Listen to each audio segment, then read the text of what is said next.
자, 그녀가 수상한 상 앞에 붙은 그 노벨이라고 하는 단어, 그리고 여기 있는 베르나르드 노벨한테 노벨. 근데 이 다이너마이트를 발명한 사람과 이러한 세계적인 수상이 대체 무슨 관련이 있냐?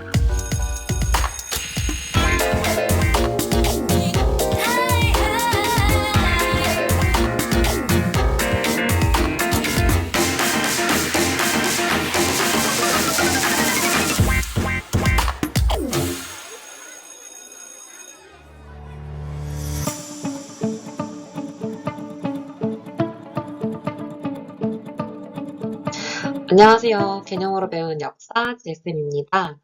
우리 지난 여름방학에 이어서 저와 함께 겨울방학에도 계속해서 여기 있는 개념이라는 거 학습해 보려고 합니다. 여러분, 개념이 뭐였죠? 네, 개념은 개별적인 사실들 속에서 공통 요소를 뽑아내서 얻은 관념이었죠. 그래서 개별적인 사실들보다 위에 있는 그런 뜻이었다라는 거였고요. 대표적으로는 이런 것들이 있었습니다. 그중에서 저랑 여름방학 때는 요거 두 개, 변화랑 시스템에 대해서 학습을 했었죠. 이번 시간에는요, 이 나머지 친구들 중에서 학습을 할 건데, 자, 힌트 나갑니다. 다이너마이트, 인쇄술, 이 두 가지 세상들을 봤을 때, 우리 이번 시간에 어떤 개념을 학습할 것 같나요? 문화? 시공간? 네, 이번 시간에는 저랑 함께 기능이라고 하는 개념에 대해서 학습해 보려고 합니다. 먼저, 기능이 뭔지 대략적으로 알아야지 우리가 공부할 수가 있겠죠. 기능의 사전적 정의는 어떠한 구실이나 작용을 하는 것이라고 되어 있는데, 우리 쉽게 이야기를 하자면 주어진 대상이 어떻게 움직이는지, 어떻게 작동하는지에 대한 것이라고 할 수 있겠죠. 이번 시간에는요, 여기 밑줄친 대상들을 선생님이 한정시켜 보려고 합니다. 바로 다이너마이트 그리고 인쇄술 이 두 가지 대상을 가지고 기능이라는 개념 한번 학습해 보려고 합니다. 자, 우리 탐구 질문 제시합니다. 자, 여기 줄친 부분에 유의해서 한번 탐구 질문 읽어볼게요. 다이너마이트나 인쇄술과 같이 잘 만들어진 발명품은 인류에게 어떤 기능을 제공해야 될까? 네, 이 부분 염두에 두면서 수업 한번 잘 따라 보십시오. 갑시다. 다이너마이트. 다이너마이트 많은 친구들이 여기 나와 있는 아이콘 모양으로 알고 있을 거예요. 그죠? 어떤 물건을 펑 터뜨릴 수 있는 그런 폭약 같은 기능을 하죠. 이 다이너마이트를 만든 사람은 알프레드 베른하르드 노벨이라는 사람입니다. 근데 여기서 노벨이라는 단어 우리한테 좀 익숙하죠? 네. 최근에 우리 노벨 문학상을 수상한 작가, 한강 작가가 우리나라에서 탄생했기 때문입니다. 자, 그녀가 수상한 상 앞에 붙은 그 노벨이라고 하는 단어, 그리고 여기 있는 베르나르드 노벨 할 때 노벨, 같은 대상을 지칭합니다. 근데 이 다이너마이트를 발명한 사람과 이러한 세계적인 수상이 대체 무슨 관련이 있냐? 궁금하시죠? 먼저 이 노벨이라는 사람의 과거에 대한 이야기를 한번 해볼게요. 자, 이 노벨 이 사람은요, 1833년, 그러니까 19세기 초에 스웨덴에서 태어난 사람이었습니다. 아버지가 발명가셔가지고, 뭐 과학, 발명 이런 분야에 어렸을 적부터 많은 관심을 가지고 있었다고 해요. 그러한 관심 속에서 탄생한 것이 바로 이 발명품 다이너마이트였는데, 이 다이너마이트가 처음 그가 만들었을 때 의도와는 달리 수많은 전쟁 속에서 희생자를 만드는 데 활용이 되었다고 해요. 뭐 대표적인 전쟁으로는 우리 독일이 통일해 나가는 과정 속에서 그 마지막 단계에 프랑스랑 프로이센 간의 전쟁인 보불 전쟁이 있다고 하죠. 그렇게 자신이 발명한 발명품으로 인해서 수많은 희생자가 발생이 되는 걸 그의 눈으로 바라봐야만 했었고요. 그로 인해서 사람들이 돈을 벌면서 다이너마이트로 돈을 벌면서 많은 희생자들을 토래시킨다. 죽음을 판매한다라는 죽음의 상인이라는 별명까지 만들어 둬 버렸습니다. 그의 의도가 아니었지만. 근데 그 사람은요, 그때 당시에 국제적으로, 세계적으로 펼쳐지고 있었던 이 평화 운동에도 관심이 있던 사람이래요. 그래서 지금 굉장히 마음이 불편해 있는 상황 속에서 자신이 관심을 두는 것은 평화 운동. 이러한 그의 상황을 고려해 봤을 때 그는 이런 결론을 내렸다는 거죠. 내가 지금 번 돈, 죽음을 가지고 번 돈이 아니다. 이런 돈, 상을 하나 만들어가지고 우리 인류 전체를 위해 공헌한 사람들한테 주는 게 좋을 것 같다. 이런 결론에 도달을 하게 됩니다. 그래서요, 그가 죽을 때 이렇게 유언장을 남겼는데요. 내용을 살짝 보시죠. 네, 유언 집행인, 즉 누굴 말하겠어요? 네, 바로 본인이겠죠. 노벨 본인은 안전한 유가 증권에 투자한 재산으로 기금을 만들어서 어떻게 하자? 수상자들을 만들어서 상을 주자. 근데 이 상을 줄 때는 국적을 일체 고려하지 않고 차별하지 않고 최고의 덕임자, 그 자리에 딱 맞는 사람이 상을 받아야 된다. 이런 내용이 담겨져 있습니다. 그래서 이 사람의 유언장에 따라서 자신의 재산이 있잖아요. 그 재산으로 이자가 생기면 그 이자를 활용해서 뭐 아까 봤던 문학 아니면 생리학, 화학 등등 5가지, 지금은 6가지로 정착이 됐지만 이런 여러 분야에 공헌이 있는 사람에게 상을 주게 되었습니다. 그런 기금이 만들어졌죠. 그렇다면 이 다이너마이트가 아까 선생님이 말했듯이 처음부터 전쟁, 희생자를 만드는 데 활용을 했다? 그거는 아니었다라는 거죠. 그러면 원래 기능은 뭐였는데 그 첫 기능에 대해서 한번 살펴보려고 합니다. 첫 기능은요, 어땠을 것 같아요? 여러분들이 한번 추측해 볼까요? 뭐 다양한 의견들이 나올 수 있지만 한마디로 건설입니다. 그러니까 도로라던가 운하 등 좀 건설업과 관련된 부분 활용이 되었죠. 예를 들어서 무언가를 만들고 싶은데 산이 중앙에 딱 자리하고 있어서 만들 수가 없어졌어. 그러면 다이너마이트를 폭약을 활용해서 이거를 빵 터뜨려서 계속해서 건설을 할 수 있게 이런 식의 기능을 했다라는 겁니다. 그러면 잘 와닿지 않은 친구들이 있을 수 있으니까 선생님 몇 가지 사례 한번 소개해 볼게요. 첫 번째, 우리 미국을 동서로 연결하는 횡적으로 연결해주는 대륙횡단철도 아십니까? 네, 그것이 만들어질 때 우리 주변에 있는 장애물들을 폭파시키는 역할로 활용이 됐었고요. 두 번째, 우리 태평양과 대서양을 이어주는 운하, 바로 파나마 운하죠. 이것이 건설될 때도 활용이 됐습니다. 그 다음에 세 번째, 우리 호주, 오스트레일리아의 시드니 하면 빼놓을 수 없는 오페라 하우스 만들어질 때도 활용이 됐고, 이 네 번째는요, 잘 모를 수도 있는데, 미국에 러시모어라는 산이 있습니다. 그 산이 안에 쭉 들어가 보면 이렇게 석상이 조각되어 있는데 이것이 만들어질 때도 우리 다이너마이트가 활용이 되었어요. 일단 이 산에 대해서 개략적인 석상에 대해 설명을 해드리면 전부 다 미국 대통령을 이렇게 쭉 조각해 놓은 건데 우리 왼쪽에서부터 조지 워싱턴, 그 다음에 토머스 제퍼슨, 세 번째 시어도어 루즈벨트, 마지막 에이브러햄 링컨이 되겠습니다.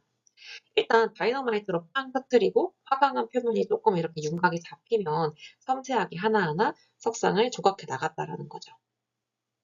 어떠십니까? 다이너마이트 이렇게 보니까 우리가 생각하는 그 기능이 양극단을 달리고 있다라는 게 느껴지죠. 전쟁에서 희생자들을 속출하게 했지만 실제 원래 순기능은 건설업에 활용이 되었다라는 거. 건설업이냐 전쟁이냐 하나의 대상을 놓고 우리가 기능이 참 상이하다 이런 것을 판단할 수 있겠네요.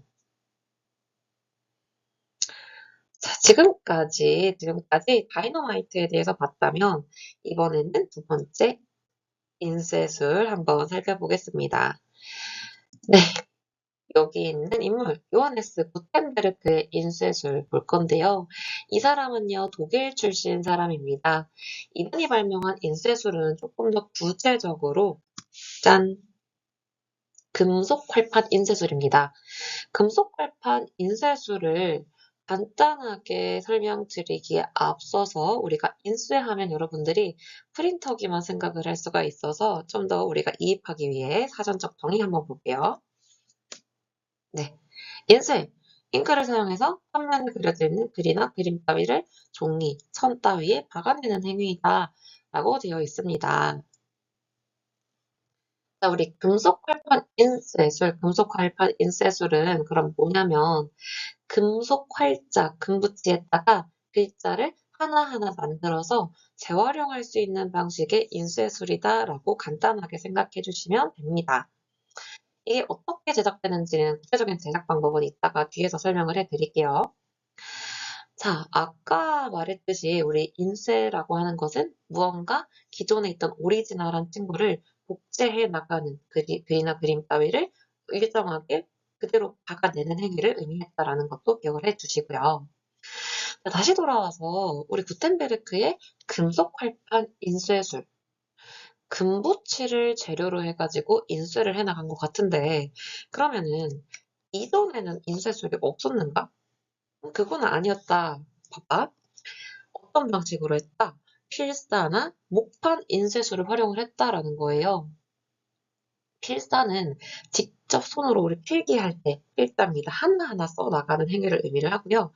목판 인쇄술은요, 이런 식으로 껍데기 나무판 하나를 딱 놓고 여기에 원하는 내용의 글귀를 쭉 하나하나 파나가는 인쇄 방식을 의미합니다. 이때 목은 나무 목자라는 거. 근데 이렇게 하나의 판때기에다가 인쇄 작업을 하는 것과는 인쇄 그 글자를 작업하는 것과는 다르게 금속 활판 인쇄술은요. 글자 하나하나를 금붙이에다가 새겨 넣는다라는 게 특징입니다. 그래서 예를 들어 금붙이 하나에 가라는 글자를 조각을 해. 그다음에 또 다른 하나에 나를 해. 또 다른 거에 뭐 하를 해. 그래서 판때기 하나를 준비해서 뭐 가나 하를 넣어도 되고 나가 하를 만들어도 되고 하나 가를 만들어도 되고 이렇게 조립하는 방식의 인쇄술이다라는 거죠. 아무래도 만들 수 있는 가지수가 경우의 수가 굉장히 많이 늘어난다라는 장점이 있을 겁니다. 자, 그러면 이런 금속 활판 인쇄술이 간단하게 어떤 식으로 만들어지는지 한번 볼게요. 네, 첫 번째, 글자를 만들기 위해서 아까 말했듯이 도구를 뭐 끌이라고 되어 있는데 글자를 하나하나 팝니다. 그래서 두 번째, 이렇게 만들어진 글자, 활자들을 적절히 조합해서 어, 커다란 통에다가 원고대로 배치를 합니다. 원래 인쇄하고자 했던 그 원고대로. 그 다음에 이렇게 만들어졌으면 그 판에다가 잉크를 붙여가지고 잉크를 발라가지고 인쇄를 해주시면 되는 거죠. 그 전에 사용했던 우리 목판 인쇄술과 달리 어떤 점이 커다란 장점이었을까요?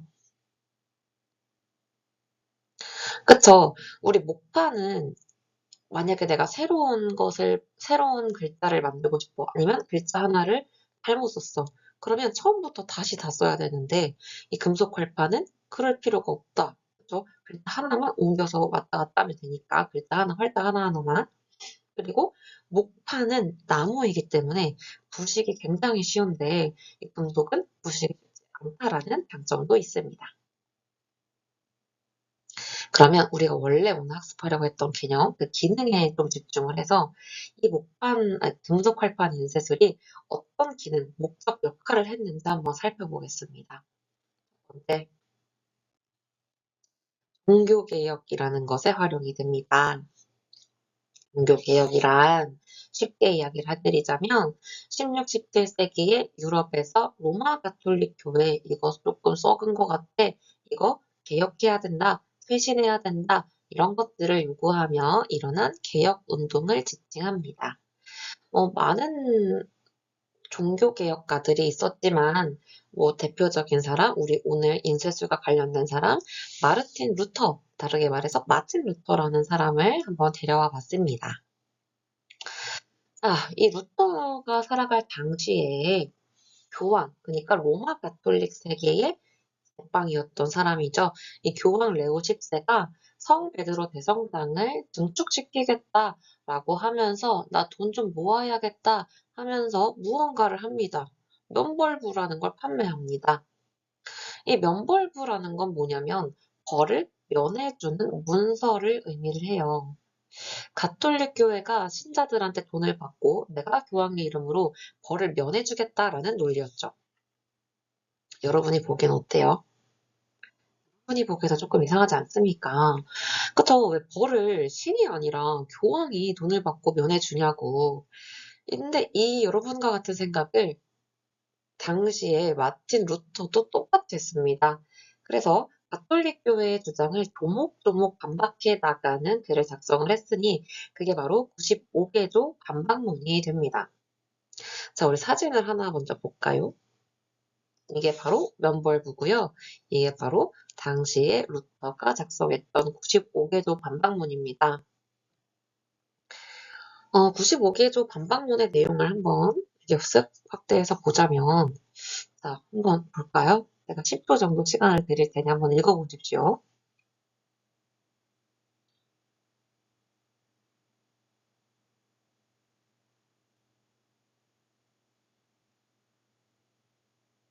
네, 면벌부에 대해서 굉장히 부정적인 입장을 가지고 있다라는 게 드러나죠. 근데 루터 혼자 이렇게 노력한다고 종교개혁이 일어날 수 있었을까요? 당연하죠. 많은 사람들의 호응이 필수였을 겁니다. 근데 이 많은 사람들의 관심을 토래하는데 기여한 게 바로 구텐베르크의 금속 활자 인쇄술이었습니다. 95개조 반박문이 사람들이 읽기 쉬운 독일어로 번역된 다음에 수천 분씩 인쇄될 수가 있었거든요.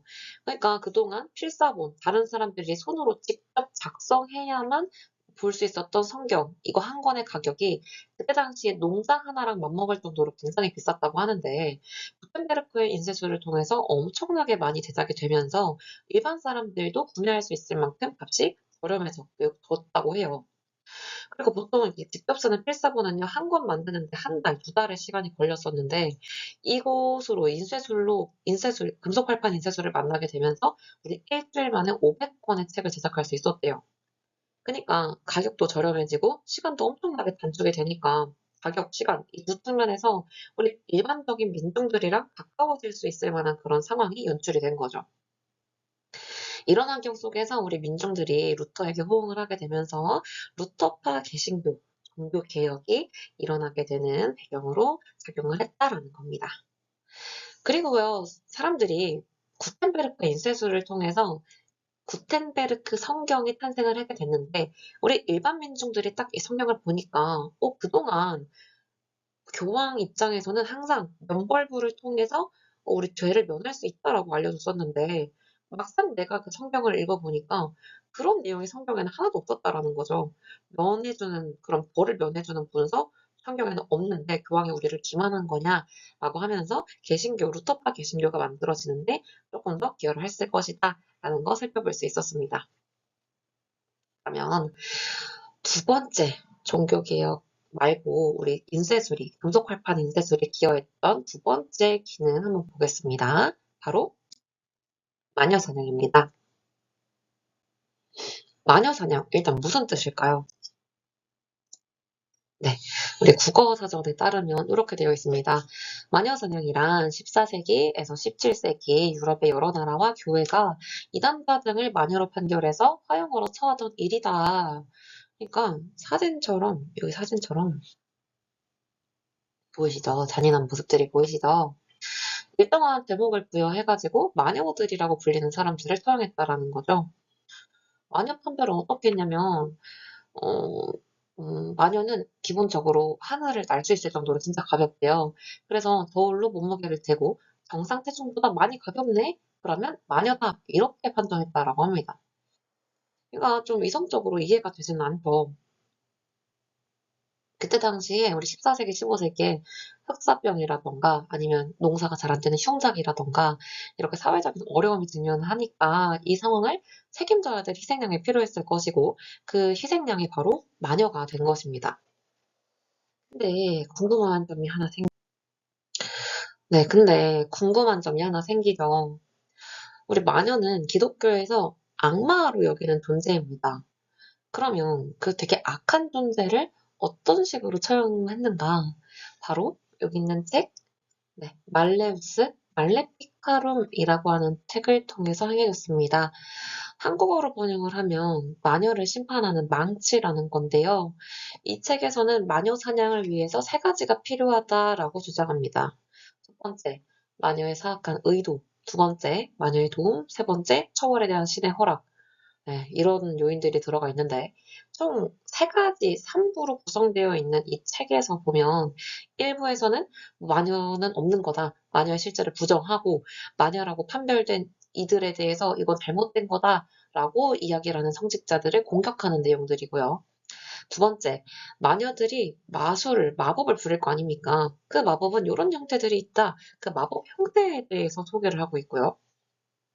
네, 3부에서는 그래서 이 마녀들을 어떻게 처벌할 거냐, 그 처벌 방법에 대한 내용이 소개되어 있습니다. 그러면 이 내용들 중에서 3부에 마녀들을 어떻게 처벌할 수 있는지 그 처벌 내용에 대해서 간단한 한 대목만 보여드리자면 이런 내용이 있습니다. 피고가 계속해서 자백을 거부할 경우에는 그 마녀가 아니다라고 자백을 거부하는 경우에는 판사는 빨갛게 달아오른 쇠를 사용해야 한다라고 말을 한다. 그러면 모든 마녀들이 그렇게 하라고 말할 거다. 왜냐면 악마가 자신을 지켜줄 거라는 확신이 있기 때문이다. 마녀가 계속해서 버틸 경우 족쇄를 푼 다음 깜빵으로 보내야 된다. 하지만 무슨 일이 있어도 석방을 허락해서는 안 된다. 만약 그렇게 한다면 피고가 더욱 강력해져서 완강해져서 아무런 자백도 받아내지 못할 것이다. 뭐 이런 내용들이 들어가 있습니다. 계속해서 이 말레우스 말레피카를 마녀를 잡는 망치라는 내용이 이해가 되지가 않죠. 우리 이성적으로는. 이때 당시도 어쨌든 사람들이었을 텐데 그 이성을 가지고 있는 사람들이 불합리한 생각을 담은 이 책 교본을 왜 그렇게 수용하고 널리 퍼져나갈 수 있었을까요? 네, 뭐겠어요. 네, 바로 구텐베르크에 의한 그 인쇄술, 이 보급이 굉장히 많이 기여를 했다라고 하죠. 처음 출판되었을 때가 1486년. 근데 이때 출판되고 나서 30년 동안 한 20쇄를 찍고, 그 다음에 그 이후에 한 100여 년 동안 16쇄를 더 더해 찍어 나갔다고 합니다. 그러니까 우리는 아까 인쇄술이 성경만 보고시켜서 사람들을 계몽시킨 줄 알았는데, 사람들을 뭔가 깨우쳐 나가게 한 줄 알았는데, 그게 아니었다. 이렇게 마녀라고 하는 존재를 완고히 시키는 데 기여했다라는 겁니다. 처음에는 이런 가톨릭 교회조차도 마법이나 마녀의 실제는 없다, 부정했다라고 해요. 마법을 믿는 사람이라고 하더라도 그 마법 부리는 존재들에 대한 처벌, 이런 거 그냥 간단하게 하루 되게 망신 주면 되지, 이렇게 가볍게 넘겼다고 합니다. 근데 이 말레우스 말레피카로 마녀를 심판하는 망치, 이 책이 만들어지고 이 지침서가 사람들한테 퍼지고 나서 마녀는 실제한다, 이거를 확신하게 되었고, 그에 따라서 마녀에 대한 처벌도 잔인해진 것입니다. 자, 우리 다시 탐구 질문 돌아와 봅시다.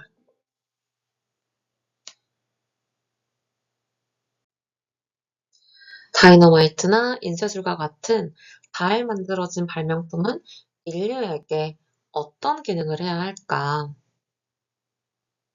우리는 지금까지 하나의 발명품을 놓고 그 사용 목적이나 역할, 그러니까 그 기능이 되게 다를 수 있다라는 것을 살펴볼 수 있었습니다.